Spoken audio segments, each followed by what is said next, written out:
I know nothing more imposing than the view one obtains from the river when sailing from the sea up to London Bridge. The masses of buildings, the wharves on both sides, the countless ships along both shores, crowding ever closer together until, at last, only a narrow passage remains in the middle of the river, a passage through which hundreds of steamers shoot by one another. All this is so vast, so impressive, that a man cannot collect himself but is lost in the marvel of England's greatness before he sets foot upon English soil.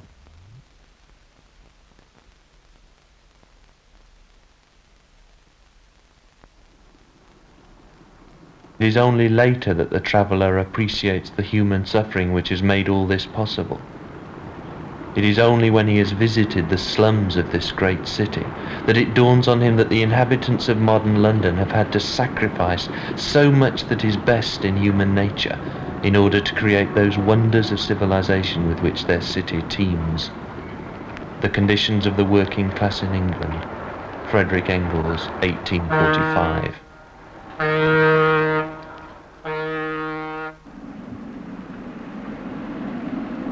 With the closing of St Catherine's Docks and the London Dock, the first to be built in London's river to cope with Britain's early growth as a trading nation, tremendous opportunities open up for developing this entire area in a new way.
One popular catchphrase that could be used is making the East End the new West End. Yes, we do want to attract people into the area. We want to bring life back into the East End, and we have decided to retain the water areas, the dock areas, as they are now. One alternative is to fill them in. The other alternative is to look at them as built-in open space, which we feel especially the East End of London needs, to allow boating and marina facilities to be incorporated. Yes, the export centre is to be housed in an old warehouse, which is a listed building, an historic building. It's nice to think that this tradition will be carried on. Apart from the export centre and the yachting marina, there will be a rather large and unique hotel, unique by the fact that it's beside the Tower of London and Tower Bridge. We feel the three of them, that's the export centre, the hotel and Theatre Vision, will provide an amenity for London as a whole. Theatre Vision is the part of the scheme that will provide studio spaces for recordings, making movies, drama, plays, rehearsals. Apart from the commercial content of the scheme, which takes up approximately half of the land area, the other half of the land area is devoted to housing. We, from our market research, feel it's strongly likely that this will be an attraction for keen yachting enthusiasts who would like also to live near their boat and near the marina. A lot of the housing, in fact roughly 50% of the housing, is for local authority housing. It has been agreed with the GLC that we will actually design and build the local authority housing, and in this way we feel that we can then ensure that the local authority housing will be integrated design-wise. Matilda House as a building is roughly 35 years old and was seen by the Greater London Council to have many more years' life left in it. We would hope that they would benefit from the amenities being provided next door to them,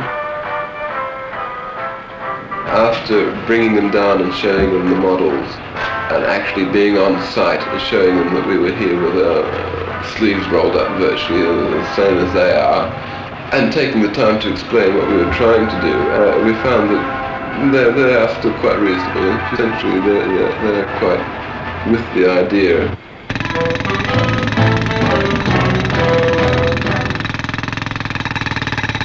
The redevelopment that they have put forward is things that they want to see put in London. They are for people that can afford, like, that have got money and that can afford to come round to use hotels and marines and things like that.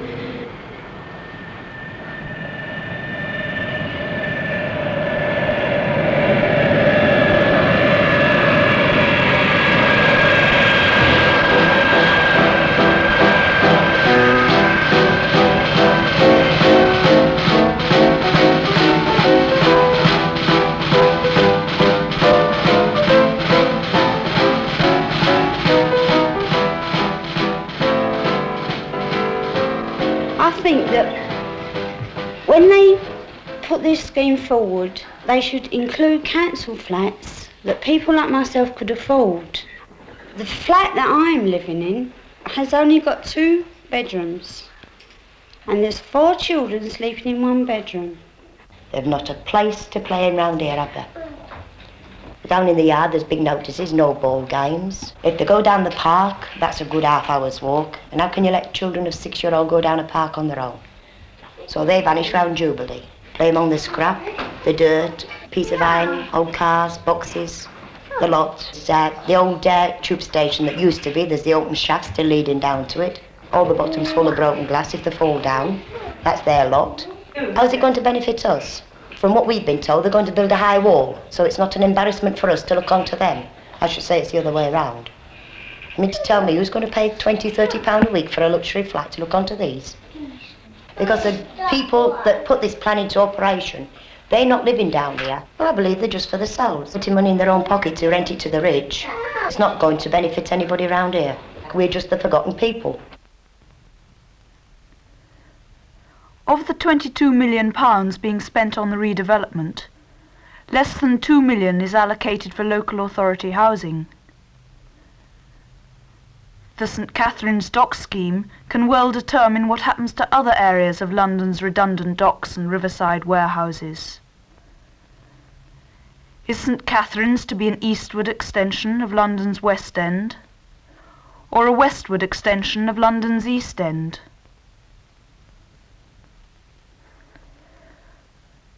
Will it become largely a centre of hotels, restaurants and entertainment, catering for the overseas visitor, the tourist, the tired businessman, or a shining example of building for community development and the social needs of the overcrowded people of Tower Hamlets and the slum-ridden areas of the East End?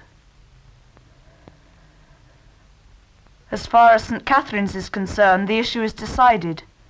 For as this film is being made, the old dock warehouses and walls are being demolished to make way for an 830-roomed hotel, the first of a number of such commercial developments. We must judge whether it is a necessary injection of business enterprise and activity into an old, worn-out area, or a lost opportunity to give the people of the East End some of the amenities they have been denied for generations. The practice has now become general of making breaches in the working class quarters of our big cities. The most scandalous alleys and lanes disappear to the accompaniment of lavish self-glorification by the bourgeoisie, but they appear again at once somewhere else, and often in the immediate neighbourhood. Engels, 1870.